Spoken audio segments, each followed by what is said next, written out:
एक हिमानी नाम का गांव था। गांव से कुछ ही दूरी पर एक भूतिया रेलवे स्टेशन था। गांव के लोगों का उस रेलवे स्टेशन से आना जाना तो क्या, उसके आसपास भी भटकते नहीं थे, क्योंकि उनका मानना था कि उस रेलवे स्टेशन पर भूत रहते हैं। हर अमावस्या की रात उस भूतिया रेलवे स्टेशन से भूतों की बारात निकलती है, वह भी पूरे गाजे बाजे के साथ। बारात में एक भूतिया दूल्हा अपनी पूरी पलटन के साथ गांव में आता है और एक जवान लड़की को अपने साथ ले जाता है। आज फिर वही मनोज अमावस्या की काली रात आ गई। घर में एक जवान बेटी है, कैसे मैं उसकी रक्षा करूं? घबराने की कोई जरूरत नहीं है। मैंने घर के सभी खिड़की दरवाजे बंद कर दिए हैं। कोई भी दरवाजा खटखटाएगा तो खोलना मत। आज हम में से कोई भी पूरा रात नहीं सोएगा। तभी महेश की बेटी आरती बोलती है, पिताजी, मुझे कुछ होगा तो नहीं ना? मैं उन भूतिया बारातियों के साथ नहीं जाना। मेरी बच्ची, तेरे माता पिता के होते हुए तुझे किसी से डरने की जरूरत नहीं है। पूरा गांव दहशत से अपने अपने घर में छिप कर बैठ जाता है। तभी गांव में ढोल और शहनाई की आवाजें आने लग जाती हैं। आवाज इस भूतिया बारात की ही थी, जो रेलवे स्टेशन से निकलकर गांव की तरफ आ रही थी। गांव वालों, दिखाई और सुनाई नहीं देता क्या तुम लोगों को? देखो, बारात आई है, हमारा स्वागत नहीं करोगे? मेरी दुल्हन कहाँ है? कहीं दिखाई नहीं दे रही मुझे। अब भूतिया बारात गांव में आ चुकी थी। सुमन अपनी फूल जैसी बेटी को एक कोने में छुपाकर बैठी हुई थी। तभी भूत आगे की तरफ बढ़ता है और जोर जोर से हंसने लगता है। आज तो मेरी शादी है, बिना दुल्हन लिए मैं यहाँ से जाने वाला नहीं हूँ। तुम गांव वाले मेरी दुल्हन को साथ विदा करते हो या मैं खुद तुम्हारे मातम के साथ उसे अपने साथ ले जाऊं? गांव में पूरा सन्नाटा था, मानो गांव में कोई इंसान ही नहीं रहता हो। तभी वह भूतिया दूल्हा महेश के घर में दरवाजा तोड़कर घुस जाता है। तुम्हारा दामाद आया है, स्वागत नहीं करोगे अपने दामाद का? मेरी बेटी को छोड़ दो, वो अभी बच्ची है। उसकी अभी शादी की उम्र नहीं है। बेशक तुम मेरी जान ले लो। मुझसे झूठ बोलता है बुड्ढे। कल तू ही तो अपनी बेटी के लिए दूसरे गांव में रिश्ता देखने गया था। मुझे सब पता है, सब पता है मुझे। मेरी बेटी को हाथ लगाने की कोशिश मत करना। मैं उसकी माँ हूँ। मैं अपने जीते जी अपनी बेटी की शादी एक भूत से नहीं होने दूंगी। फिर क्या था, उस भूतिया दूल्हे को बहुत गुस्सा आता है और वो आरती के माता पिता को वहीं जान से मार देते हैं। आरती अपने कमरे में जैसे तैसे छुपकर बैठी थी। माँ, पिताजी, छोड़ो मुझे अपने माता पिता के पास जाने दे। पर वो भूत उसकी एक नहीं सुनता। वो आरती को अपने साथ उसी भूतिया रेलवे स्टेशन में ले जाते हैं। अगली सुबह होते ही सिया और उसके परिवार के सांस में सांस आती है। कल तो हमारी बच्ची बाल बाल बच गई, पर जो सुमन के परिवार के साथ हुआ वो बहुत बुरा हुआ। ऐसा नहीं होना चाहिए था। पर हम कब तक अपनी बेटी की रक्षा करते रहेंगे? एक ना एक दिन तो वो भूत हमारी बेटी को भी उठा कर ले जाएगा। उस रात के बाद पूरे गांव में डर का खौफ छाया हुआ था। हर जगह मातम बिखरा हुआ था। गांव वाले मिलकर आरती के माता पिता का अंतिम संस्कार कर देते हैं, लेकिन पूरे गांव वालों की जुबान पर बस भूतिया बारात की ही बातें थी। अरे गांव वालों, ये सब कब तक चलेगा? वो भूत बेधड़क आते हैं और हमारी आंखों के सामने हमारी बेटियों को उठाकर चले जाते हैं और हम बेबस लाचार बस देखते रह जाते हैं। महेश की बेटी आरती हमारी भी तो बेटी थी ना? बिल्कुल सही कह रहे हो। इस गांव की हर एक बेटी तो हमारी बेटी जैसी ही है। उन सब की रक्षा करना हम सब का फर्ज है।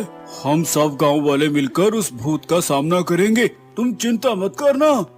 वह तो सब सही है भाई, लेकिन हम कब तक अपनी बेटियों को कवारा रखेंगे? जिसकी भी बेटी जवान और शादी के लायक होती है, पता नहीं कैसे उस भूत को पता चल जाता है और वो उसे उठा के अपने साथ ले जाता है। मेरी बेटी भी है और उसकी भी अब शादी होने वाली है। मैं कैसे अपने कलेजे के टुकड़े को उस भूत के हवाले कर दूं? अगले दिन पूरा गांव किशन की बेटी सिया के शादी में लगा था। एक तरफ सजावट तो दूसरी तरफ मिठाइयाँ बन रही थी।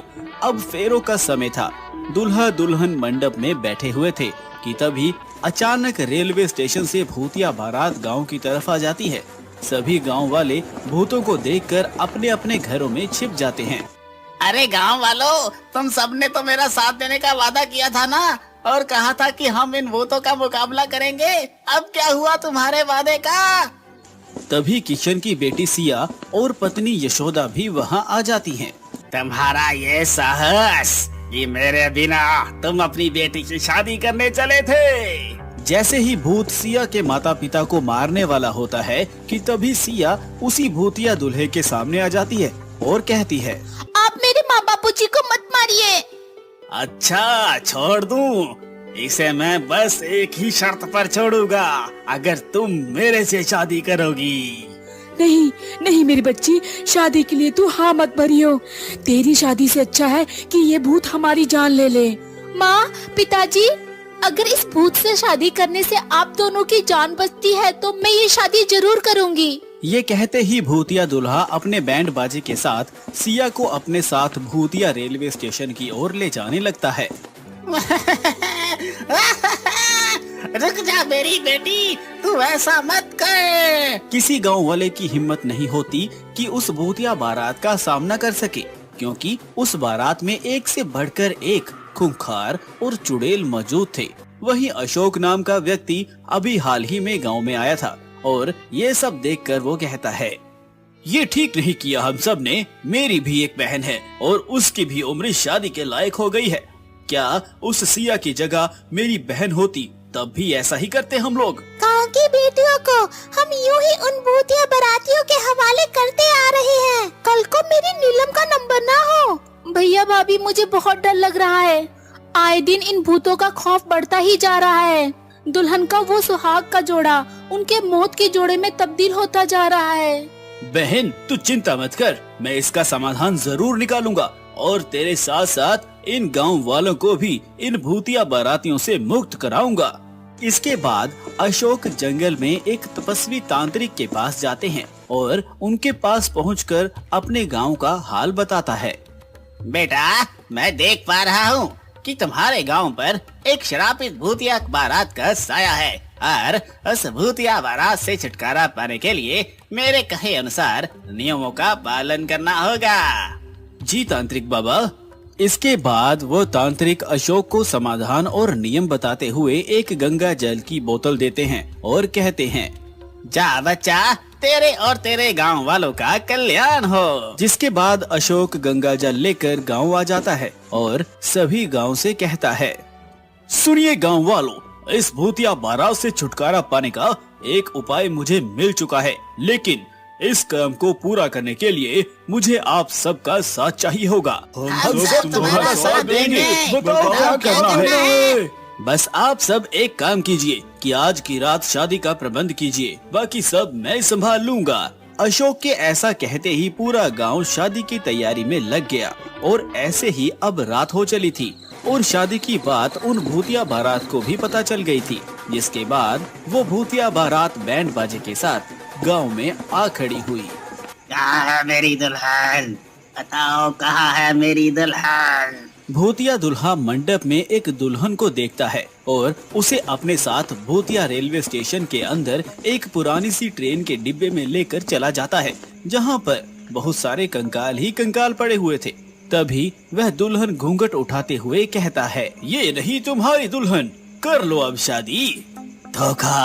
धोखा हुआ है मेरे साथ, धोखा। मैं तुम्हें नहीं छोड़ूंगा। भूत के ऐसा कहते ही अशोक अपने हाथों में छुपाए हुए गंगा जल को उस ट्रेन में पड़े कंकाल के ऊपर छिड़क देता है और बाहर निकल जाता है। जिसके बाद उस पूरी ट्रेन में आग लग जाती है और वो भूतिया बारात उस आग में भस्म हो जाती है। अशोक के इस काम से अब गांव में बेटियों की शादी अच्छे से होने लगती है और सब कुछ ठीक हो जाता है। श्रुति अपनी सास, पति, ससुर और 1 साल की बेटी पिंकी के साथ रहती थी। उनके दिन गरीबी में कट रहे थे। मोहन सारा दिन गांव के पास वाले रेलवे स्टेशन पर जाकर कूली का काम करता था, लेकिन उसकी कमाई से पूरे परिवार का खर्च चलाना भी मुश्किल पड़ता था। भाग्यवान, लाओ रोटी दे दो, बड़े जोरों से भूख लगी है। श्रुति, ओ श्रुति। मोहन श्रुति को आवाजें लगाने लगा, लेकिन कोई जवाब नहीं आया। ना जाने ये कहाँ चली गई है। मोहन घर में ही बैठकर श्रुति की राह देखने लगा। उसकी बेटी पिंकी स्कूल गई हुई थी और माँ बाप सो रहे थे। मोहन की भी राह देखते देखते आंख लग गई। कुछ देर बाद उसे किसी के कदमों की आहट महसूस हुई और मोहन जाग गया। कौन है? घबराइए मत, मैं हूँ। अरे श्रुति कहाँ चली गई थी? जानती हो मैं कितनी तेज भूख से रेलवे स्टेशन से सीधा घर आया था। लो मुझे जल्दी से रोटी दे दो। रोटी तो मैं दे दूंगी, लेकिन किसके साथ दूं? घर में एक भी सब्जी देखने को भी नहीं है। अगर ऐसा है तो तुमने मुझे इस बारे में पहले क्यों नहीं बताया? आपसे बोला तो था, लेकिन पैसे की तंगी की वजह से दिमाग इतना खराब रहता है, तो आप मेरी बात पर ध्यान नहीं दे पाए। ना जाने ये पैसे की किल्लत किस दिन खत्म होगी। पता नहीं, 2 वक्त की रोटी भी तरस तरस कर नसीब होती है। श्रुति ऐसा बोल ही रही थी कि तभी उसकी पड़ोसन, जो कि उसकी अच्छी दोस्त भी थी, वो उनके दरवाजे पर एक बर्तन हाथ में लेकर आई। अरे श्रुति, तू इसे घर ही बुलाई थी? किसे? ये खाना जो मैंने तुझसे बनवाई थी, जो मैंने थोड़ी सी तेरे लिए भी निकाल दी थी, लेकिन मैं तुझे बताना ही भूल गई। ये ले। तेरा शुक्रिया। श्रुति की पड़ोसन उसे वो बर्तन थमाकर चली गई।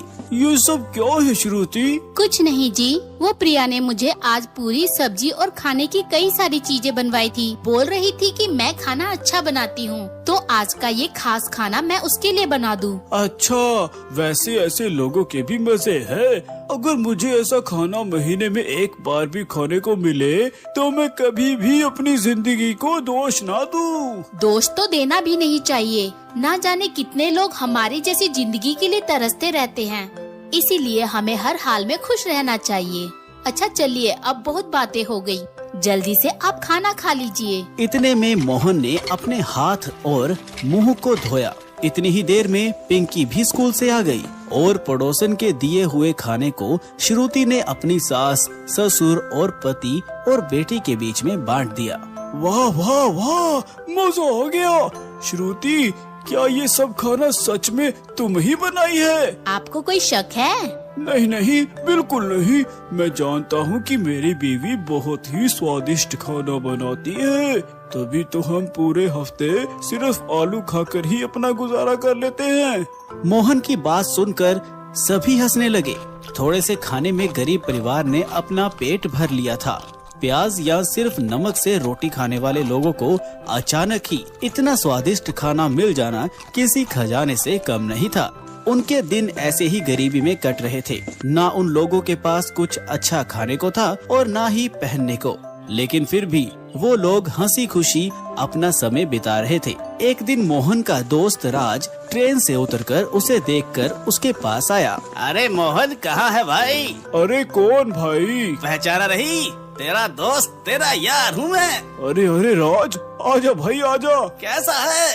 बढ़िया, तू बता, इतने समय बाद तेरे क्या हाल चाल है? हमारा भी सब बढ़िया। बस बहुत सालों बाद गांव आया था और मैं ट्रेन से उतरते तुझे देखा तो सोचा बचपन के यार से मिलता चलूं। बहुत अच्छा किया, आ घर चल। नहीं नहीं, बस अभी ही मुझे लौटना है। वैसे मोहन, इतने सालों में तू तो काफी बदल गया, लेकिन ये कुली का काम आज भी वैसा ही है। तूने ये काम छोड़ा नहीं? तेरा काम वाम सही चल रहा है या नहीं? तू खुद ही देख ले, बस यही काम है। क्या भाई, इतनी महंगाई के जमाने में तू सिर्फ स्कूली के काम के सहारे अपना घर चलाता है? तो मैं और क्या करूं? मेरी मान, तो इस काम को छोड़कर कोई दूसरा काम शुरू कर ले। दुनिया कहां से कहां पहुंच रही है और तू आज भी यहीं अटका हुआ है। जानता हूँ, लेकिन मैं क्या काम शुरू करूँ? कोई भी नया काम करने के लिए पैसों की जरूरत पड़ती है, जो कि मेरे पास देखने को भी नहीं है। तू चिंता क्यों करता है? अभी तेरा दोस्त जिंदा है। मैं दूंगा तुझे कारोबार लगाने के लिए पैसे, और जब तेरा काम चल जाए तू मेरा पैसा लौटा देना। राज ने मोहन को उम्मीद की एक किरण दिखाई। मोहन को भी राज का विचार अच्छा लगा और वो दिन भर बस यही सोचता रहा कि वो क्या करे।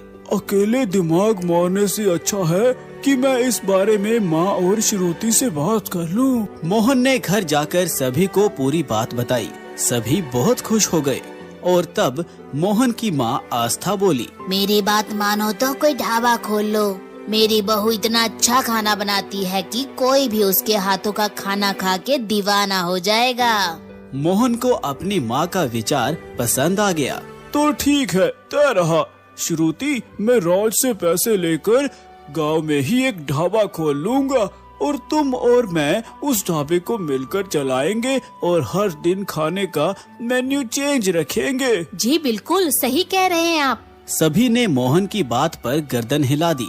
अगले ही दिन मोहन ने राज से 30,000 रुपए उधार लिए और वो जरूरत का सारा सामान ले आया। श्रुति ने भी बड़ी ही मेहनत से भगवान का नाम लेकर खुशबूदार खाना बना दिया और दोनों पति पत्नी ग्राहकों के आने की राह देखने लगे। सुनिए जी, यहाँ तो कोई नहीं आ रहा। सब्र रखो श्रुति, कोई तो आ ही जाएगा। सुबह से शाम हो चली थी, लेकिन अभी तक कोई भी उनके ढाबे में नहीं आया था। शाम के समय एक ग्राहक आया और वो कोई और नहीं बल्कि राज ही था। और भाभी जी, मोहन, कैसा चल रहा है सब कुछ? अरे राज, बस क्या ही बताऊं। तू बैठ, मैं तेरे लिए गर्मा गर्म खाना लाया। हाँ भाई, जल्दी ला, वही तो खाने आया हूँ। मोहन ने राज को खाना सर्व किया। उसे खाते ही राज मानो किसी और ही दुनिया में खो गया। वाह वाह वाह भाभी जी, ये तो गजब बना है। शुक्रिया। मोहन भाई, सुबह से अब तक तो भगोना खाली हो गया होगा। अरे कहाँ यार, तू ही पहला ग्राहक है। मुझे तो फिक्र है कि अगर ये काम नहीं चला तो मैं तेरे पैसे कैसे लौटाऊंगा। वैसे तो ये होना ही था भाई। तुझे अपना ढाबा यहाँ नहीं, किसी ऐसी जगह खोलना चाहिए जहाँ लोगों का आना जाना रहता हो। इस गांव में तो हम जैसे गरीब लोग हैं, ये कहाँ बाहर खाएंगे। मेरी मानो तो भाभी जी, कल से आप रेलवे स्टेशन पर ये ढाबा लगाओ, तब आप देखना वहाँ हर पल लोगों का आना जाना लगा रहता है। दोनों पति पत्नी को राज की बात समझ में आ गई। अगली सुबह दोनों ही अपना सारा तामझाम लेकर रेलवे स्टेशन पर पहुंच गए। श्रुति के पालक पनीर की खुशबू सारे स्टेशन पर फैल गई और राह चलते मुसाफिर राहगीर उनके ढाबे में आने लगे। ओह, ये तो बहुत ही टेस्टी है। जो भी एक बार श्रुति का पालक पनीर खाता वही उसका दीवाना हो जाता। रेलवे स्टेशन पर मोहन और श्रुति का ढाबा चल गया और कुछ ही दिनों में उनके घर के हालात ठीक होने लगे। मोहन हर दिन के अनुसार ढाबे पर अलग अलग डिशेस बेचा करता था और सर के ऊपर से राज का कर्ज उतारकर अब मोहन भी एक बेफिक्री की जिंदगी जी रहा था।